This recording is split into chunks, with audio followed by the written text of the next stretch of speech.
नमस्कार, सुबह के 11 बजने वाले हैं। मैं हूं नीलू। करते हैं खबरों की शुरुआत। उत्तर प्रदेश से जुड़ी 5 बड़ी खबरें इस वक्त हम आपको दिखा रहे हैं। पहली तस्वीरें हम आपको दिखाएंगे उत्तर प्रदेश में कोरोना से जुड़ी अपडेट की। उत्तर प्रदेश में अब तक 500 से ज्यादा कोरोना पॉजिटिव मरीज मिल चुके हैं। दूसरी तस्वीर आप देख रहे हैं आगरा की, जहां पर आज फिर 30 नए कोरोना पॉजिटिव मरीज मिले हैं। अब आगरा में कोरोना पॉजिटिव की तादाद बढ़कर 134 हो गई है। तीसरी बड़ी खबर यह है कि 15 अप्रैल से सरकार उत्तर प्रदेश में गेहूं खरीद शुरू करेगी। अपर मुख्य सचिव अवनीश अवस्थी ने प्रेस कॉन्फ्रेंस कर इस बात की जानकारी दी है।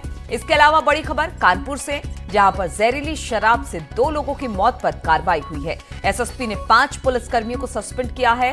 और 5वीं बड़ी खबर आजमगढ़ से, जहां पर पुलिस से मारपीट हुई है। विवाद सुलझाने पहुंची पुलिस टीम पर गांव वालों ने हमला कर दिया और हमले में थाना प्रभारी समेत 5 पुलिसकर्मी घायल हो गए हैं। और टीम 11 के साथ सीएम की बैठक कोरोना पर 11:30 बजे होने वाली है। सीएम योगी की यह बैठक होगी। टीम 11 के अफसर रहेंगे इसमें मौजूद।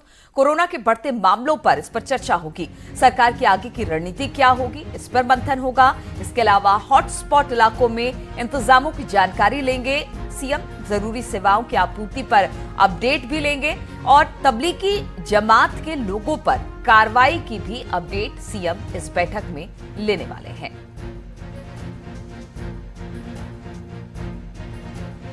और इस पर बातचीत करने के लिए लखनऊ से अजीत सिंह हमारे साथ जुड़ गए हैं। अजीत, आज फिर 11:30 बजे सीएम की बैठक है। क्या कुछ इस बैठक का मुख्य एजेंडा रहेगा? देखिए, बिल्कुल नीलू, लगातार मुख्यमंत्री बैठक कर रहे हैं और इस 11:30 बजे से ये बैठक बुलाएगी, जिसमें सबसे बड़ा इशू ये है कि जो संख्या बढ़ रही है तबलीगी जमात के लोगों की, अब 272 के आसपास हो गई। अगर 500 के पार आंकड़ा पहुंचा है तो उसको लेकर सीएम काफ़ी चिंतित है और उसको लेकर अपडेट करेंगे। इसके साथ ही चूंकि 15 अप्रैल से गेहूँ खरीदा जाना है, मुख्यमंत्री ने साफ तौर पर कहा कि कोशिश करें विभाग के लोग, सरकार के लोग, कि किसानों की जो फसल है उनके खेतों से ही उनके गेहूँ को खरीदा जा सके। तो कई सारे ऐसे इशूज हैं जिसको लेकर 11:30 बजे टीम 11 के साथ मुख्यमंत्री बैठक करेंगे। और उत्तर प्रदेश में कोरोना वायरस से निपटने के लिए जो तैयारियां हैं, जो निजी मेडिकल कॉलेजेज हैं, जो सरकारी मेडिकल कॉलेजेज हैं, जो हॉस्पिटल हैं जिन्हें टेक ओवर किया गया, वहां क्या तैयारियां हैं और किस तरीके से कम्युनिटी किचन को चलाया जा रहा है। जो हॉट स्पॉट वाले इलाके हैं वहां जो जरूरी चीजें हैं, दवाएं हैं, सामान है, सब्जी है, फल है, ये लोगों को मिल रहा है कि नहीं मिल रहा है। जो कोरोना वॉरियर्स बनाने की निर्देश दिए थे सीएम ने हर जिले में, उसका क्या अपडेट है। तो बहुत सारी ऐसी बातें हैं जिसका अपडेट सीएम लेंगे। और इस बैठक के बाद अपर मुख्य सचिव गृह अवनीश अवस्थी की एक प्रेस कॉन्फ्रेंस होगी शाम को 4 बजे के आसपास, जिसमें पूरी बैठक की अपडेट देंगे। लेकिन मुख्यमंत्री की तरफ से साफ तौर पर कह दिया गया कि जिस तरह से सरकार कार्रवाई कर रही है उसको लेकर नीलू के आगे क्या रणनीति बनेगी, क्योंकि 15 अप्रैल से कई सारे जो मंत्रालय हैं मंत्रियों के, वो खोले जाएंगे। तो उसको लेकर सरकार तैयारी कर रही है कि कैसे सोशल डिस्टेंसिंग को मेंटेन किया जाए, कैसे आगे की तैयारी की जाए, विभागों में जो लोग आएंगे वो कैसे आएंगे, रोस्टर बनाने के लिए कहा। चलिए अजीत, आप इस मीटिंग पर नजर बना रखे, इस पर अपडेट लेंगे आपसे। और एक और अहम खबर आपको बता दें कि मुख्यमंत्री योगी आदित्यनाथ ने फसल कटाई के समय किसानों को राहत देने के निर्देश दिए हैं। सीएम योगी ने कृषि विभाग के सभी वरिष्ठ अधिकारियों को निर्देश जारी कर यह सुनिश्चित करने को कहा है कि फसलों के क्रय करने के लिए किसानों को आवागमन में कोई परेशानी ना हो। मंडी में भी फसल क्रय की समुचित व्यवस्था की जाए। सीएम योगी ने स्पष्ट निर्देश दिया है कि किसानों को न्यूनतम समर्थन मूल्य जरूर दिया जाए। संभव हो तो किसानों की फसल को उनके खेतों से ही खरीदने का प्रयास किया जाए। इसके लिए एजेंसियों को गांव और खेतों में जाने के लिए प्रोत्साहित किया जाए। साथ ही सोशल डिस्टेंसिंग का भी पालन कराया जाए। तो किसानों को लेकर एक बड़ी बात की है। किसान परेशान थे और अब इसको लेकर कुछ डिसीजन लिए गए हैं मुख्यमंत्री की तरफ से।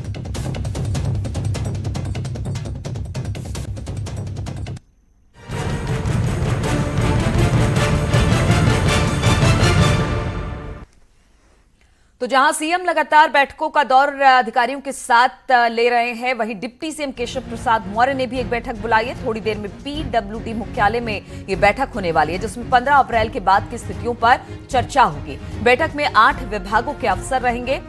निर्माण कार्यों को आगे बढ़ाने पर विचार हो सकता है।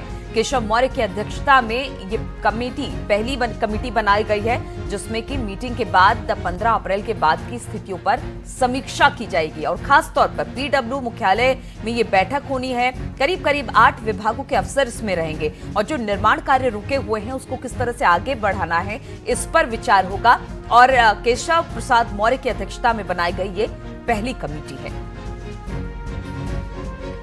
और अनामिका सिंह लखनऊ से फोन लाइन पर हमारे साथ जुड़ गई हैं। अनामिका, पीडब्ल्यूडी विभाग में ये बैठक होनी है। केशव प्रसाद पहली बार ये जो बैठक हो रही है वो कमेटी बनाई गई है उनके नेतृत्व में। किस तरह के डिसीजन इसमें हो सकते हैं इस मीटिंग के बाद?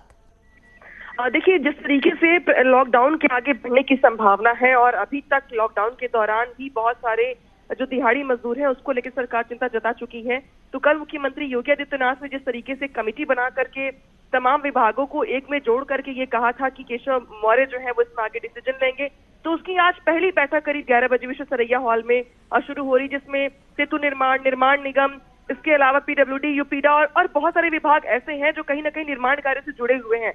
ऐसे विभागों के जो भी उच्च अधिकारी हैं उनको इस बैठक में बुलाया गया है। और एजेंडा वैसे तो कई होगा, लेकिन मुख्य एजेंडा ये होगा कि 15 के बाद अगर लॉकडाउन बढ़ता है तो ऐसे में वो कौन कौन से बड़े बड़े हाईवे और निर्माण कार्य हैं जिसके जरिए जो दिहाड़ी मजदूर हैं उनको रोजगार उपलब्ध करवाया जा सके, और किस तरीके से सोशल डिस्टेंसिंग को फॉलो करवाते हुए आने वाले दिनों में विभाग आगे काम करेगा, मजदूरों को पैसे दिए जाएंगे, निर्माण कार्य भी अगर करवाए जाते हैं तो किस तरीके की एहतियात बरती जाएगी, वहां पर कौन कौन से विभाग इसमें आगे आएंगे और कितने काम अभी बचे हुए हैं जिसकी वजह से काम जो ठप पड़ा है उसको फिर से शुरू करवाया जाए। तो कुछ बड़े डिसीजंस हमें बैठक।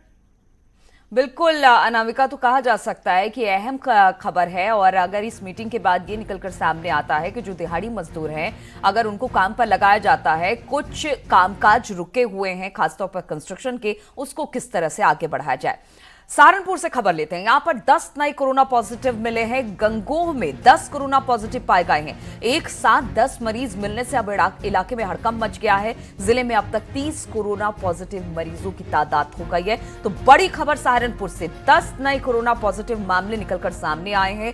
गंगोह जगह है, वहीं पर ये 10 कोरोना पॉजिटिव मरीज मिले हैं और इसके बाद इलाके में हड़कंप मच गया है। जिले में अब तक कोरोना पॉजिटिव की तादाद बढ़कर 30 हो गई है।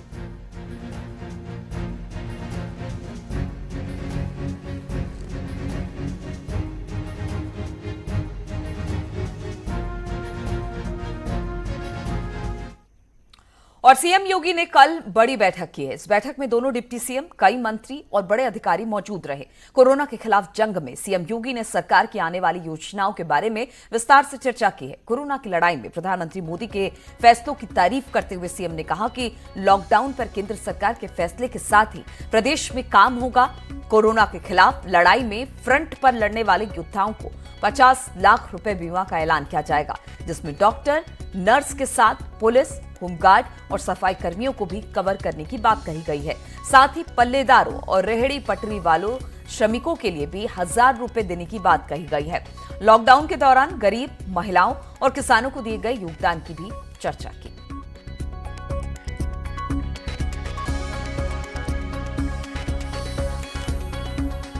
मुख्यमंत्री श्री केशव प्रसाद मौर्य जी की अध्यक्षता में हम लोगों ने एक कमेटी उनको दी है जिस पर वो कार्य करेंगे कि प्रदेश के अंदर उन निर्माण के कार्यों को कैसे आगे बढ़ाया जा सकता है, जहां पे लॉकडाउन और सोशल डिस्टेंसिंग का पालन करते हुए भी इनके कार्य को और उसमें लगे हुए श्रमिकों को भी कुछ काम मिल सके। एक्सप्रेसवे है या फिर बड़े बड़े जो निर्माण के कार्य हैं, सोशल डिस्टेंसिंग का पालन करते हुए इस पर वह कमेटी कार्य करेगी। इस पर वे कार्य करेंगे, कैसे वहां पे सप्लाई चेन भी बनती है, इस पर एक कमेटी काम करेगी। दिनेश शर्मा जी उप मुख्यमंत्री की अध्यक्षता में एक कमेटी बनाई गई है जो कमेटी इस चीज को तय करेगी पाठ्यक्रम को ऑनलाइन करना, क्योंकि सोशल डिस्टेंसिंग के लिए आवश्यक है कि अभी स्कूल कॉलेजेस को हम खोलें ना और बच्चों की पढ़ाई में बाधा भी न पहुंचे। इसके लिए आवश्यक है कि हम लोग ऑनलाइन पाठ्यक्रम को आगे बढ़ा सकें। बेसिक है, माध्यमिक है, उच्च है, प्राविधिक है, व्यावसायिक है, मेडिकल एजुकेशन है, इन सब को कैसे आगे बढ़ाया जा सकता है, इस पर इनकी अध्यक्षता की कमेटी कार्य करेगी। और कोरोना के चलते लॉकडाउन बढ़ने के पूरे आसार है, लेकिन अब उत्तर प्रदेश सरकार धीरे धीरे लोगों की सुविधाएं बढ़ाने जा रही है। शेल्टर होम में रहने वाले लोगों को घर भेजा जाएगा, खाने के पैकेट के साथ ये भेजा जाएगा इन्हें घर। 15 अप्रैल से ऑनलाइन गेहूं की खरीद भी शुरू होगी। किसानों को फसल का मिलेगा पूरा दाम। इसके अलावा कृषि मंत्री सूर्य प्रताप शाही की अध्यक्षता में कमेटी बनाई गई है, जिसमें 15 अप्रैल से सभी मंत्री अपने कार्यालय में बैठेंगे और तमाम विभागों में कामकाज भी शुरू हो जाएगा।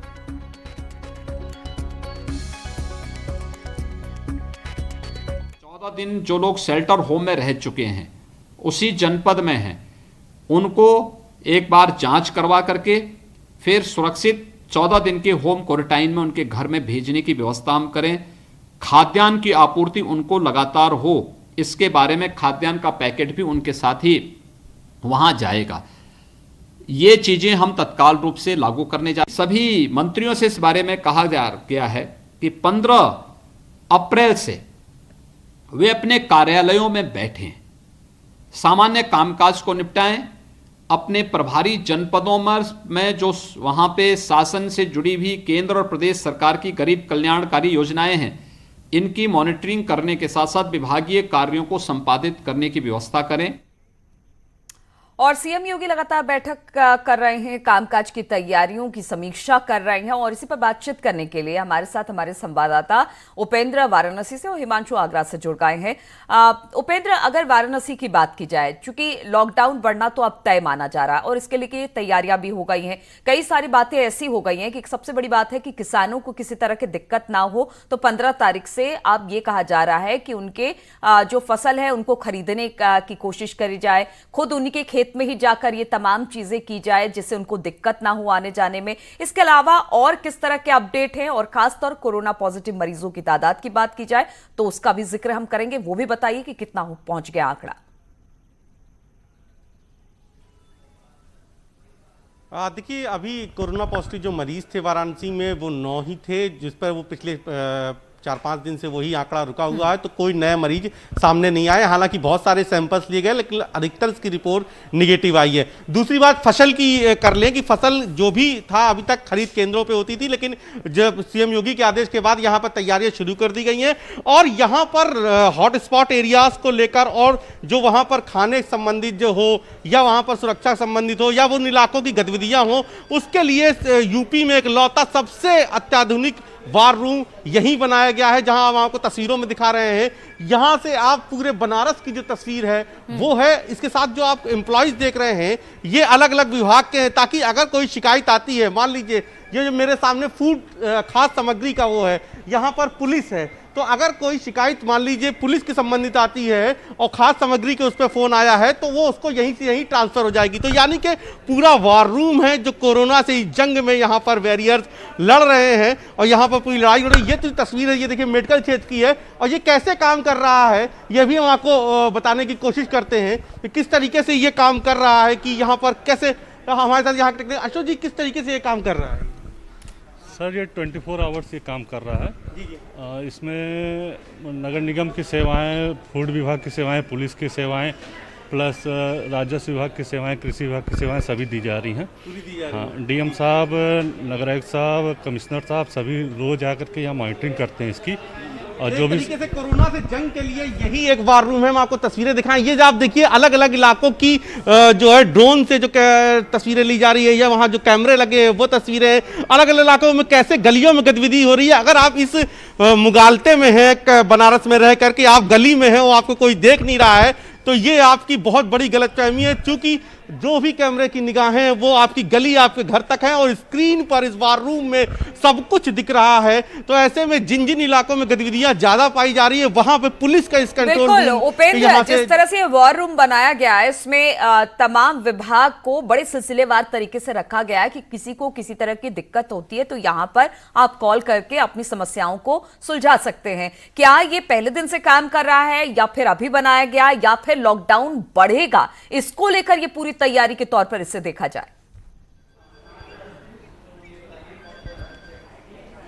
देखिए, ये स्मार्ट सिटी का एकीकृत वो रूम था जिसको वॉर रूम में तब्दील किया गया। सीएम योगी आदित्यनाथ ने जब मीटिंग लिया उसके बाद यहाँ पर बनारस में जब लगातार केस बढ़े। उसके बाद से सीएम योगी के आदेश पर इस पूरे हकीकत स्मार्ट सिटी के रूम को वार रूम में तब्दील कर दिया गया और यहाँ का पूरा ढांचागत जो स्ट्रक्चर था वो बदल दिया गया। अब यहाँ पर एम्प्लॉयज की जगह वार रूम के यहाँ पे आप देखिए डॉक्टर्स हैं हेल्थ की वो बैठे हुए हैं, निजी डॉक्टर भी हैं, वो समन्वय कर रहे हैं कि प्राइवेट अस्पताल और गवर्नमेंट हॉस्पिटल से वो कैसा है। सामने जो स्क्रीन देख रहे हैं उससे ये पता लगाया जाता है कि जो कि जिस तरीके से हॉटस्पॉट जिस दिन चिन्हित हुए, यानी कि जिस दिन से ये हुआ कि हॉटस्पॉट तो वॉर रूम बनाया गया है और तमाम तरीके से कैमरों की मदद से निगरानी रखी जा रही है, लोगों की समस्याएं सुनी जा रही है। हिमांशु भी आगरा से हमारे साथ जुड़ गए।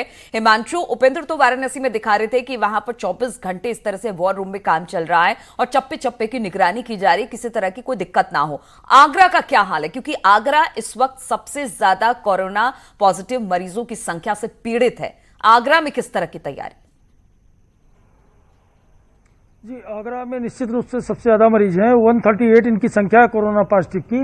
और तैयारी की बात अगर करें तो यहाँ फर्स्ट डे से कंट्रोल रूम कार्यरत है, सब नंबर दिए गए हैं। इसके अलावा स्मार्ट सिटी का जो दफ्तर था जहाँ से पूरे शहर की निगरानी होती थी, तो उसे भी प्रशासन ने अपने कब्जे में ले करके उसका उपयोग पूरी तरह से इसी में किया जा रहा है, कहीं मोहल्ले में भीड़ इकट्ठा न हो। अगर उस कंट्रोल रूम में ये दिखाई देता है कि फला गली में जो है भीड़ है तो तत्काल गाड़ी रवाना होती वहां और जाकर के भीड़ हटाती है। तो इस तरह की तैयारियां यहाँ है। दूसरी बात ये बहुत जरूरी है कि पीएम मोदी ने जो अपील की थी कि मास्क कोई जरूरी नहीं, यानी मास्क खरीदना नहीं जरूरी है, मास्क के जगह पर गमछा लगाया जा सकता है, लड़कियां चुन्नी बांध सकती हैं, साड़ी का पल्लू बांधा जा सकता है। तो इसका जबरदस्त असर हुआ है और जो मास्क की कालाबाजारी थी वो एक तरह से खत्म हो गई है। अब जो चेहरे निकलते हैं सड़क पर नजर आते हैं तो कोई गमछा बांधे रखता है, कोई रुमाल बांधे रखता है, तो लड़कियां चुन्नी बांध के रखती हैं। तो बड़ा प्रहार हुआ है कालाबाजारी। बिल्कुल, तो कहा जा सकता है हर जगह पर अपने अपने तरीके से प्रिकॉशन लिया जा रहा है ताकि इस महामारी से निपटा जा सके, चाहे वो वाराणसी हो, आगरा हो या प्रदेश के कोई भी और जिले हो। इसी तरह के हालात हर जगह दिखाई दे रहे हैं। आप दोनों का बहुत बहुत शुक्रिया हमारे साथ जुड़ने के लिए। रुकेंगे छोटे से ब्रेक के लिए, चल दौड़ते हैं।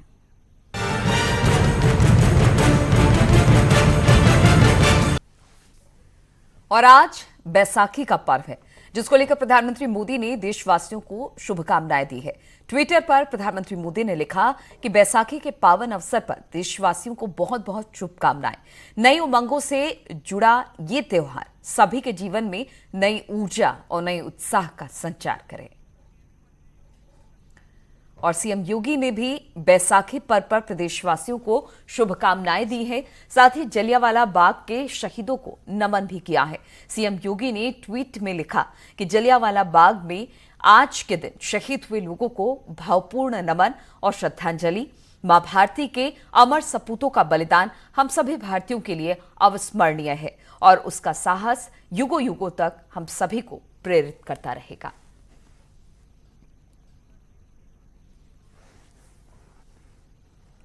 और अब जान लेते हैं कोरोना से जुड़ी 10 बड़ी बातें। तो दुनिया में 18,46,000 से ज्यादा कोरोना पॉजिटिव इस वक्त हैं, जिसमें 1,14,090 लोगों की मौत हो चुकी है। अमेरिका में 22,000 से ज्यादा लोगों की मौत हुई है। इटली में करीब 20,000 लोग इस बीमारी से मारे गए हैं। देश भर में 9,000 के पार कोरोना पॉजिटिव मरीजों की संख्या पहुंच चुकी है। अकेले उत्तर प्रदेश की बात की जाए तो 513 कोरोना पॉजिटिव मामले निकलकर सामने आए हैं, जिसमें सबसे ज्यादा प्रभावित जिला आगरा है, जिसमें 35 नए मरीज कोरोना पॉजिटिव मिले हैं। आगरा में अब तक का जो संख्या है वो 138 के करीब हो गई है। पॉजिटिव मरीज की बात की जाए गौतम बुद्ध नगर की तो यहां पर 62 है, मेरठ में 51 कोरोना पॉजिटिव और उत्तराखंड में 35 कोरोना पॉजिटिव मरीज हैं।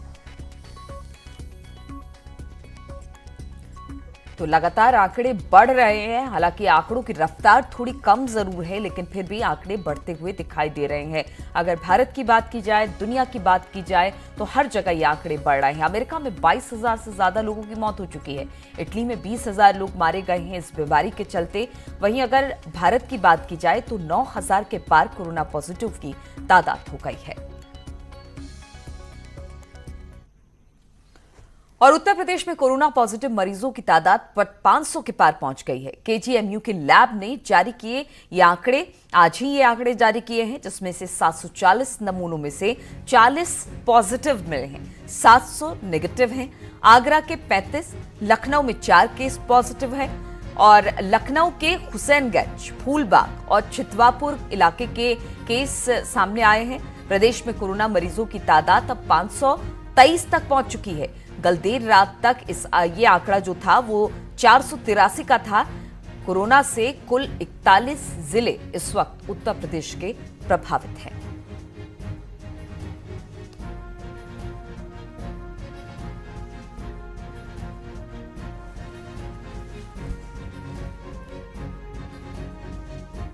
और आगरा में 35 कोरोना पॉजिटिव मिले हैं। आज की जांच में एक केस रिपीट 138 हुई है।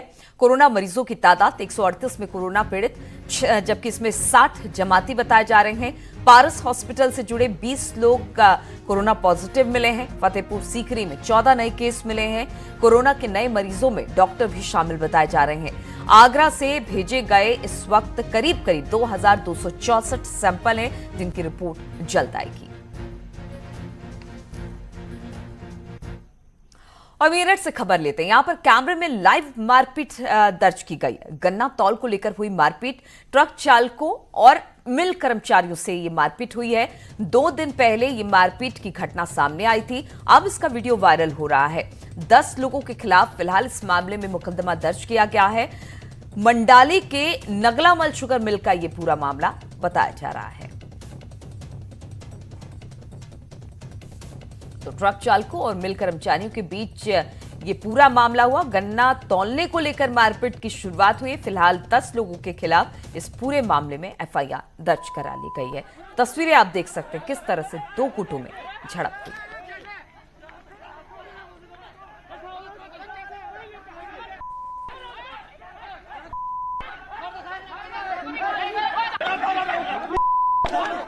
तो 10 लोगों के खिलाफ मुकदमा दर्ज हुआ। आप देख सकते हैं किस तरह से गन्ना तौलने को लेकर ट्रक चालक और मिल मालिकों के बीच में झगड़ा हुआ और काफी ज्यादा लाठी डंडे भी बरसे। हालांकि पुलिस बाद में वहां पर पहुंची है। 10 लोगों के खिलाफ एफआईआर भी दर्ज कराया है। किसी तरह से मामले को शांत कराया गया। मामला हालांकि 2 दिन पहले का है, लेकिन अब ये वीडियो सोशल मीडिया पर वायरल हो रहा है, जिसकी तस्वीरें इस वक्त आप अपनी टीवी स्क्रीन पर देख सकते हैं।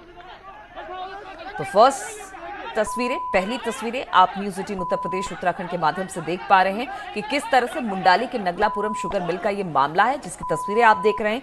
2 दिन पहले की घटना है, जहां पर ट्रक चालकों और मिल मालिकों के बीच गन्ना तौलने को लेकर मारपीट हुई और अब जाकर 2 दिन बाद इसका वीडियो वायरल हुआ है, जिसमें तस्वीरों में आप देख सकते हैं कि 2 गुट आपस में भिड़े, लाठी डंडे चले हैं। पुलिस वहां पर पहुंची है, मामले को रोका गया है किसी तरह से, लेकिन लड़ाई कितनी भयंकर है वो तस्वीरों के माध्यम से आप समझ सकते हैं।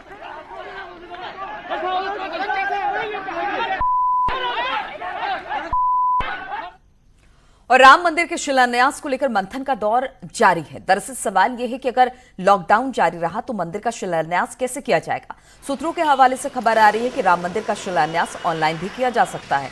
श्री राम जन्मभूमि तीर्थ ट्रस्ट क्षेत्र के महासचिव चंपत राय ने इस ओर इशारा भी किया है। मंदिर के शिलान्यास को लेकर हर संभावनाओं पर विचार किया जा रहा है। इससे पहले सीएम योगी की मौजूदगी में रामलला को टेंट से अस्थायी मंदिर में शिफ्ट करा दिया गया था। तभी से शिलान्यास को लेकर प्रयासों का दौर जारी है।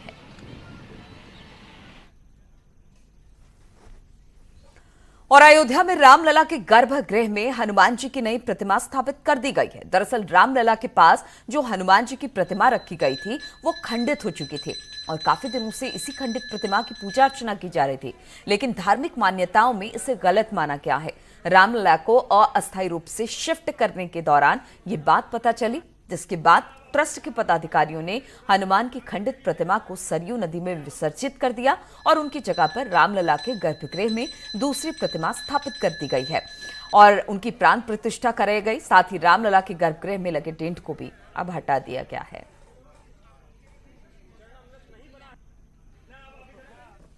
तो इन तमाम खबरों के साथ इस बुलेटिन में फिलहाल इतना ही। रुकेंगे छोटे से ब्रेक के लिए। ब्रेक के बाद भी लगातार खबरों का सिलसिला जारी है।